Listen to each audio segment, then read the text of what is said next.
I would just like to start this podcast by reading a news article that came up when I searched Hocus Pocus 2. Okay. There's news articles about it? Yeah. Okay. This is a news article out of Channel 12 in Troy, Texas. Okay. Should I read it like a newscaster? Yeah, like present it like the news. A Central Texas mother is warning parents about Hocus Pocus 2, the sequel to the cult Disney favorite released this week on the company's new Disney Plus streaming service. Worst case scenario, you unleash hell on your kids and your home, said Jamie Gooch. Oh my God. Jamie Gooch. The whole movie is based on witches harvesting children for sacrifices. Gooch is turning heads with a viral post on social media and discussed her concerns about the new movie with WKTX. Do not watch this film, she warned. Everybody thinks it's fake and innocent, but they could be casting any type of spell that they want to. Anything could be coming through that TV screen into your home. Imagine that you're a person who believes that a film on Disney Plus is casting a spell specifically on you Disney in Troy, Plus. Texas. Jamie Gooch. Jamie Gooch, honey, just get a life. I bet Jamie Gooch was homecoming queen. Had to be.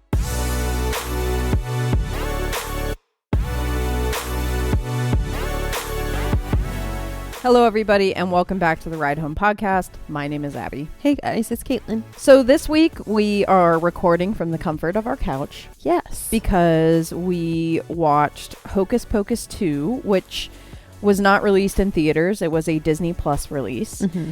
And as we discussed on our last podcast, both of us are huge Hocus Pocus fans. Love Hocus Pocus. What's interesting about Hocus Pocus was that I grew up in a very religious household. Mm-hmm. So did you, but your media was a little less like My media was policed. not policed. Hardly at all. My media was, and I always wondered why I got away with watching Hocus Pocus. And I know I didn't grow up watching the original when I was like a little kid. Right. But it played every year on Disney. And so Yeah. from the time I was like 11 all the way through like high school and college, I watched it every single year, like most 90s kids did. Mm-hmm. Hocus Pocus was like a highlight of my bisexual youth because I had a crush on both Max and Allison. And I was so confused by that because I just loved both of them. Right. But I was just like, how much do I love you guys? And like in what way? And in what way? Yeah. Who do I Do love I more? like them or do I just like them? Right. Like I remember Allison in her little like Revolutionary War outfit at her party. I was like, whoa. Yeah. But then also Max's little like middle part haircut and everything. Yes, such a classic 90s Such a look. classic look. But we both loved it. And I can't say I was excited for this movie because it felt like one of those untouchable classics that was wrapped up so beautifully that I didn't want them to make I was going to say, like, it feels like it's just not a movie that needed a sequel. No. At all. At all. And so I went into this with skepticism, but also I went into it with an open mind in that I just wanted to enjoy the movie. Sure. Does that make sense? Just see what it was. Yeah. Yeah. So that being said, I am going to read the quick little synopsis. Okay. 3 young women accidentally bring back the Sanderson sisters to modern-day Salem and must figure out how to stop the child-hungry witches from wreaking havoc on the world. This movie obviously brings back all 3 of the original Sanderson sisters. So Yes. In no particular order, but maybe Kathy and Jimmy, Sarah Jessica Parker, and save the best for last, Bette Midler. the queens. Yes. It was also directed by Anne Fletcher, who, when I say what else she's directed, it's going to be like, oh, that makes sense. Okay. She was the director of Hairspray. Shut up. The shock on your face. No. I knew you were going to say Hairspray. How? Did you look her up? Or No, something? I Okay. didn't look her up. I don't like when you told me earlier Uh-huh. that I knew who it was going to be. I didn't think about it at all. I literally gave it no further thought. because you're like, I'll tell you later. Yeah. When you just said it, I don't know what it was about how you said it. Uh-huh. I literally like read your mind, I think. I sent Like some magical quick brainwaves. sidebar, like we have a running theory that I might have some psychic abilities. You're a little bit hocus pocus. I'm a little bit hocus pocusy. I can sometimes see into the future. She can see into the future. You know, life would be a breeze. Life is a breeze. Okay. Anywho, that does make sense. Doesn't it though? Like the most sense.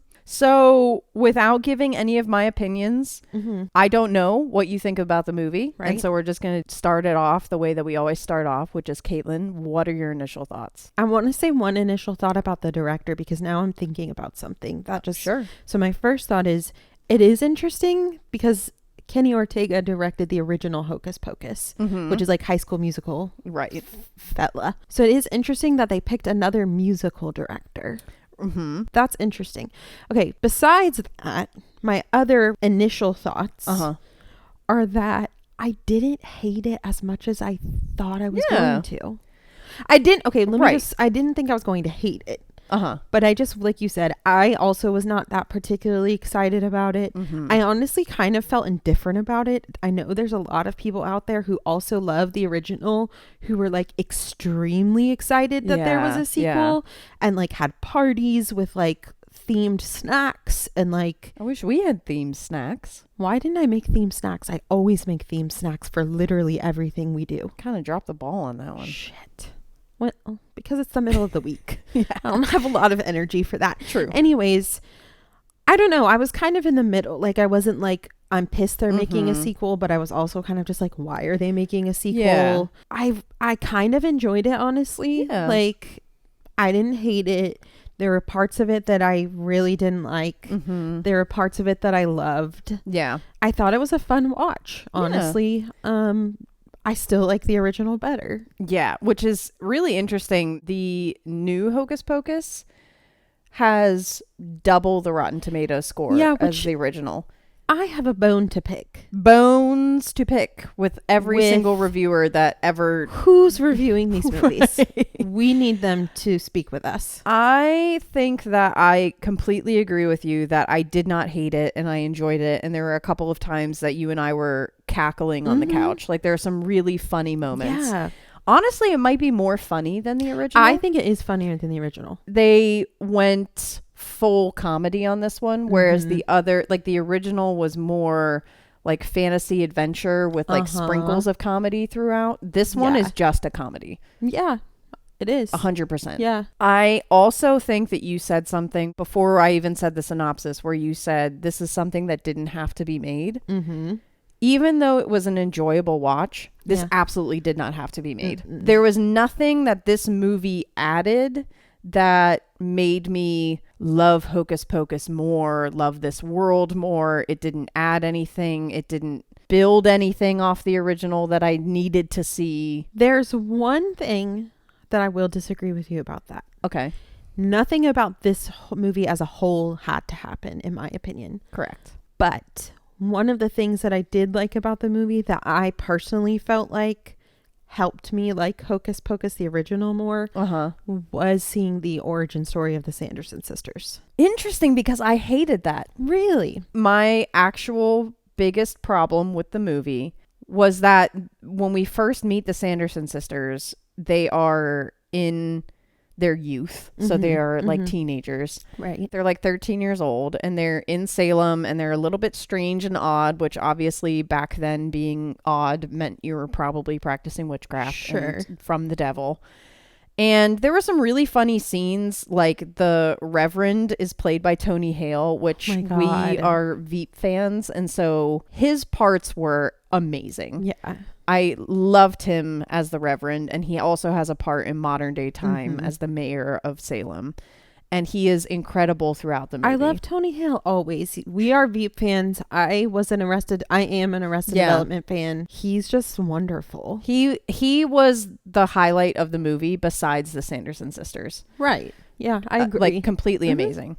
So my issue with that whole scene was that in the original Hocus Pocus, we already got a whole scene of like them practicing magic and them getting hung and all of that I didn't think we needed to see them as kids. Okay. They also only showed us this one strange interaction with this like witch lady that was played by Hannah Waddingham, which like I absolutely adore her. Yeah. She's in Ted Lasso. She's in Ted Lasso and she's so good. But they literally gave her 2 minutes. She basically handed them the book and was like, "Here, go be witches." Right. And then disappeared. And we never saw her again. I'm sorry that you only got to see her for 2 minutes. My I know heart- how much you love Hannah My Waddingham. heart was broken. I know. I think for me, I wanted to see more of like how they actually like became witches than just like, oh, they're handed a book and now they're witches. Mm-hmm. And also they contradicted themselves later on in the movie because they were talking about how you don't get your powers until you're 16 years old. Oh. But they're practicing magic as like young teenage girls. Like they were probably like 11, 12, and 13. Or 11, 12, maybe 14 at the max. Uh-huh. But then later on, they were like, oh, well, a witch gets her powers at 16. And I was like, wait a second. That doesn't even like the movie begins with young girls practicing magic. Very strange. Okay. Yeah, I guess there were some plot holes with that I kind of missed or didn't pay attention to. Yeah. And I mean, it wasn't like a great production of an origin story, but I did think it was just like a fun little detail to see them as kids. Right. It wasn't necessary again, but like it was Right. just something that and out of the kids, I thought the little girl who was the young Winnie was precious. Yeah. Like she was a cute little actress, but it was just kind of like, It was giving a little bit middle school play though. yeah, The way that they were directed, and I know they were trying to do impressions of the older versions of them. They weren't acting, they were just doing an impression. And that when you watch like a middle school play, it was a little overacted, which again is a director issue. Like I'm not going to blame these little kids for giving a bad performance. They gave it their all. And I agree with you. They gave really good impressions. Yeah. But I will say that it's funny because actually that opening sequence was my least favorite part of the movie. Interesting. Yeah. Yeah. Now, I wouldn't say that was my favorite part of the movie by any stretch of the imagination, but I did think that it was, in my opinion, I don't know what else they could have started with, you know, like there's no other like flashback. I don't think they needed a flashback. Like I think one of my... You think they should have just started present day? Yeah, one of my issues actually about the whole thing was that the cast of girls who play the 3 like teenagers who are involved with bringing the Sanderson sisters back, I don't think we got enough of like who they were as people for us to care about them. Yeah. And so if they had just opened the movie with these girls and let us get to know them a little bit better instead of these really surface level interactions that they had, I think their role in the movie would have been justified more. Because I will say that they really didn't give us much in terms of like character and story. Yeah, I will agree with you. Those were some of my biggest hangups with it as well. And it's hard watching it. It was hard not to compare it to the original. But you have to. I mean, it's a sequel. Like you do. Yeah. And that was one of my biggest things was like this little group of girls just isn't Max. No. And Danny and Allison. Like it's not the same feel to it. Even like there's a new black cat and like his name's what, Cobweb, and he doesn't talk. He's so cute. You know, he's a normal cat. Yeah. But I thought he was going to have more of like a role to play. Like there was one part where Cobweb was watching Book float away. Yeah. And I thought he was going to jump on Book and like push him down or something. And he didn't. He just kind of sat there. Right. And I feel like what happened was, I mean, obviously I wasn't in like the writer's room. I wasn't on set. But it felt like their main focus was highlighting the Sanderson sisters and then also highlighting comedy throughout. that they really just left the rest just bone dry. Yes. Another thing that I felt like they highlighted a little too much for my taste. Mm-hmm. I felt like they leaned way too hard into like showcasing the modern day times. Yeah.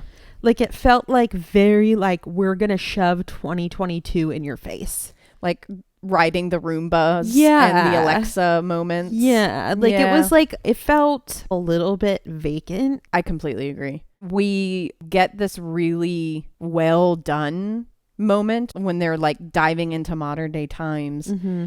Basically, the girls bring back the Sanderson sisters by accident. Right. They're given a candle and they accidentally light it. Right. Not accidentally, but they light it, not knowing it'll bring them back. And when the witches arrive, they want to immediately kill them so that they can retain their youth and live forever. And the Right. same exact reasons they were doing what they did in the original.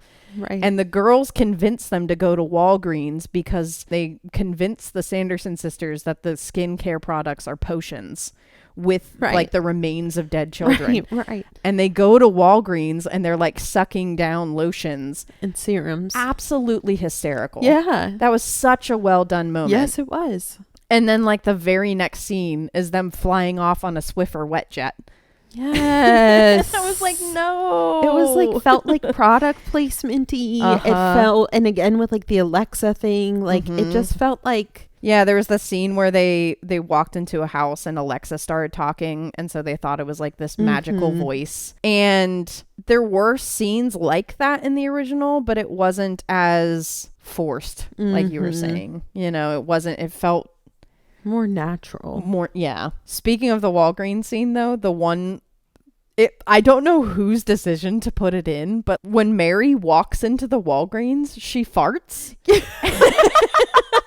And she doesn't fart. It's not like there's a setup throughout the movie that she has like a gas No. issue.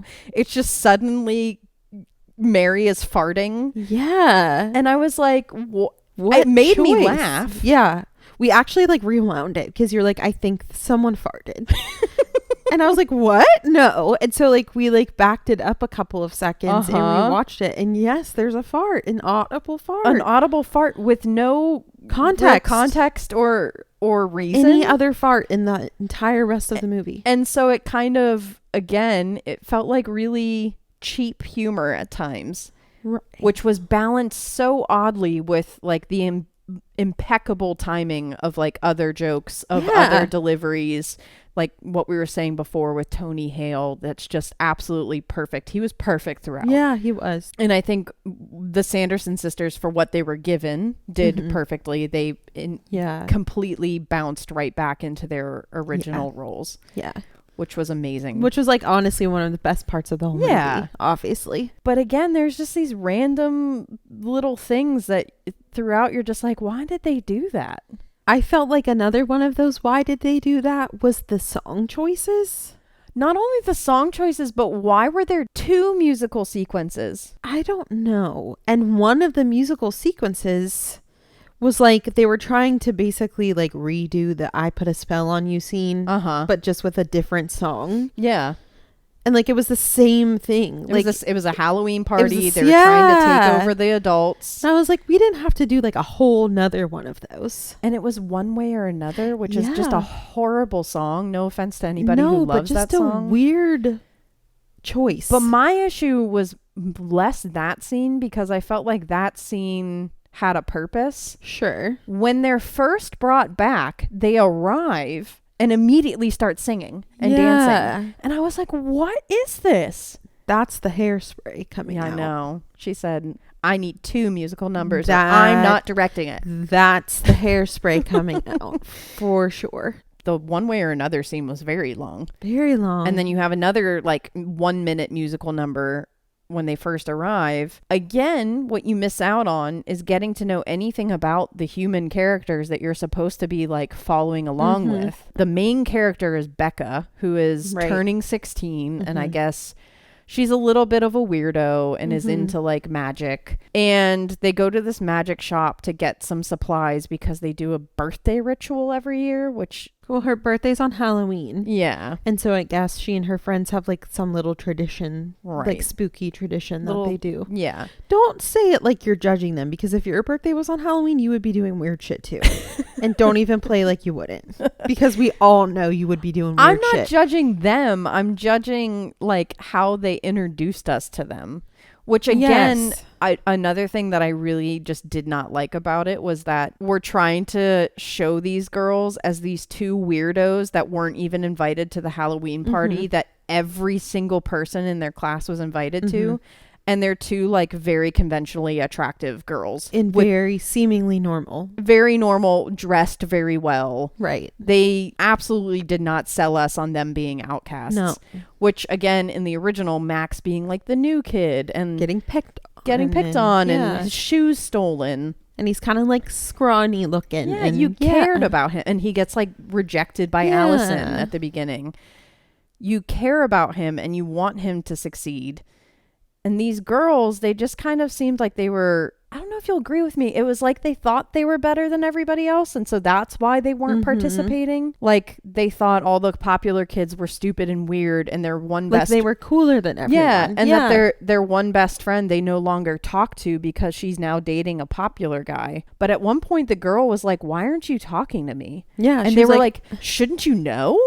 Yeah, she was like, I want to hang out with you guys all the time. Yeah. And they were like, well, we don't want to hang out with you. But then they're mad that she doesn't want to hang out with them. They were like, we don't want to hang out with you because you're always with her boyfriend. I forget his name. And so they set up these two really kind of bland, almost like borderline unlikable characters. And who we know nothing about. And then eventually Becca has like magical powers that come out of nowhere. Yeah. And my whole thing was that there's no setup for why she had magical powers. There's no reason why this girl, after 20 years of Salem not having a witch around, all of a sudden on the exact same night that the Sanderson sisters come back, she's a witch. Right. The plot was void of a lot Again, it wasn't something that I was sitting there thinking like, this is the worst movie I've ever seen. But I've also seen like Disney Channel original movies that were better. Oh, for sure. 100%. Like Johnny Tsunami blows that out of the water. Brink. Yeah. Come on.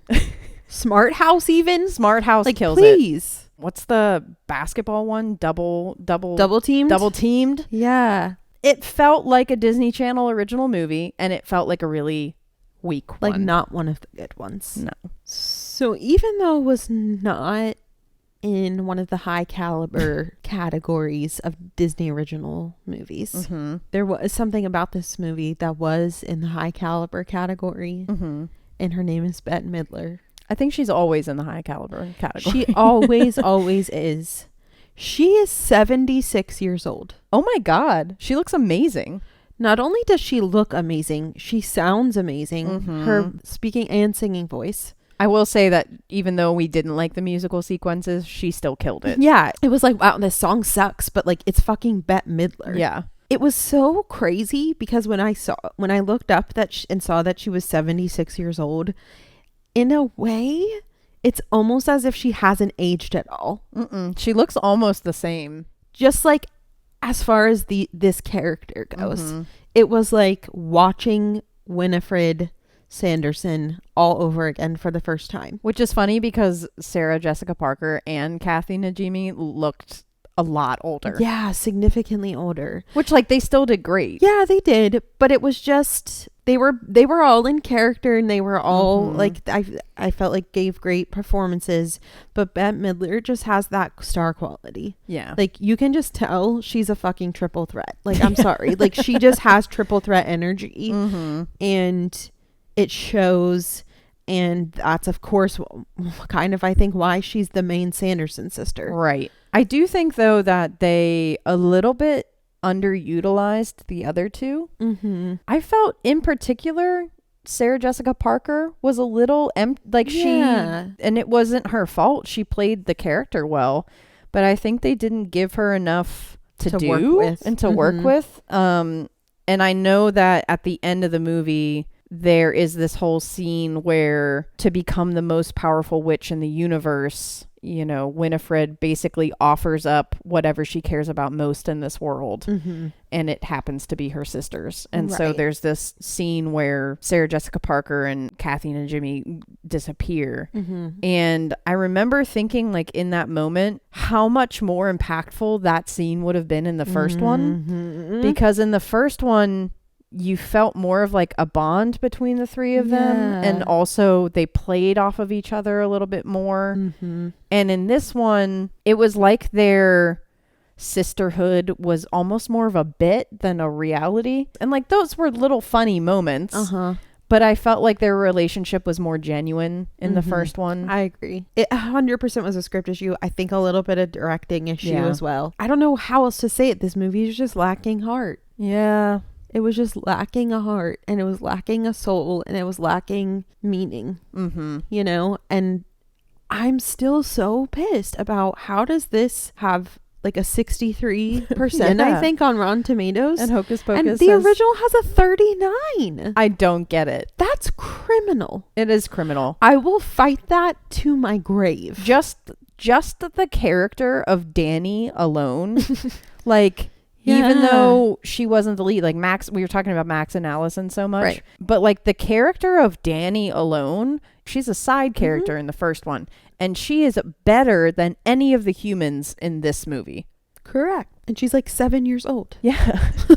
There's so much charm about the original, and there's so much, even this version of Halloween, it felt corporate, and I couldn't see anybody leaving this movie, growing up, and 20 years from now being like, man, I really have to watch Hocus Pocus 2. It's Halloween time.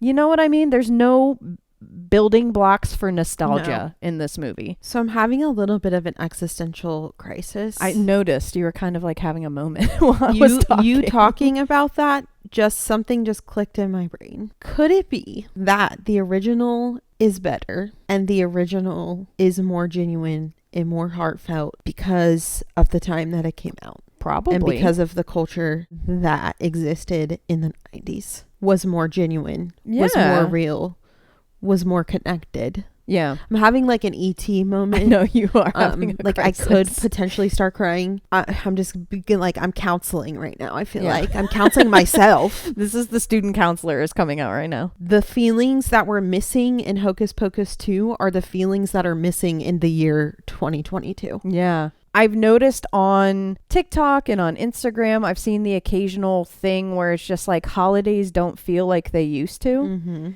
And I know for me, Halloween is something very special to me. And I feel like I have so many traditions. And so I still feel really connected to the holiday. But I know it's a concern that a lot of people have said that like Halloween doesn't feel the same. Christmas doesn't feel the same. And this movie kind of felt like what people are saying. Like it just felt like it was. That's what I mean. Like that's what I feel like. It feel like watching this movie, I felt nothing besides a little bit of nostalgia for seeing the Sanderson sisters and again. some laughter. Yeah. But I mean, I didn't feel connected in any way to the character, like you said, to the characters, to the film. But watching Hocus Pocus, you feel things. You feel warmth. You feel connectedness to the characters. You feel nostalgia. You feel the Halloween spirit. You feel all of those things. But I think it's very telling of where we're at. It's kind of like a symbol in my mind. It's symbolizing the vacancy that we feel sometimes and the emptiness and the loneliness, at least as adults, that we have been experiencing the past couple of years, particularly with COVID happening. It felt like a very cheaply made capitalization on our nostalgia, where they were like, okay, millennials are parents now. If we make a Hocus Pocus 2, imagine the cash cow. Imagine every millennial is going to watch it. They're going to show their kids. And so I think they were like, let's jump on this opportunity. And it didn't feel like they actually thought about making how to make it special. Meaningful. Yeah. They just were like, well, let's just make something. And they're going to watch it because they're sluts for Hocus Pocus. Like, which we did watch. Bitches love Hocus Pocus. And they're not wrong. They're not wrong. But they just didn't deliver what they should have delivered. So what popcorn rating would you give this movie? I want to give you the first rating. Okay, here's the thing. It's a medium popcorn, but it's like not filled up all the way. Yeah. And the butter machine wasn't working. Yeah. So it's kind of like a dry, not fully filled medium popcorn. It's a small for me. Okay. And I think that even if there are some good laughs and some good moments, I honestly don't think that this will ever be in my Halloween rotation. No. And I'm not sure I'll ever watch it again. No. But you know what I am going to watch every single year for the rest of my life? Hocus Pocus. We need Max and Danny and Allison. And Thackeray Banks. And Thackeray Banks. All right, everybody, that does it for us. I'm so sorry that we didn't love this movie. Sometimes I feel like when we're just like shitting on an episode, I feel guilty about it. But I'm very excited about our next episode. I am very vocal about my favorite horror movie of all time, which is Halloween. And tomorrow night, we are going to see Halloween, the original, in theaters. It is playing in Regal. After that, I'm going to take Caitlin through a watch through of all of the Halloween movies. Yes. And we are going to see Halloween Ends next week and do a podcast with our thoughts on the full watch through and Halloween Ends, which is, from what we know, Jamie Lee Curtis's last Halloween movie. It's pretty iconic. She might come back at some point. You never know. That bitch is never done. God love her. Yeah, she's the best. Queen. So very excited about that. And we have some more spooky things planned for the rest of the month. So stay tuned and follow us on Instagram for 31 Days of Horror. And I hope you guys have a fantastic weekend. Thanks for joining us on the ride home.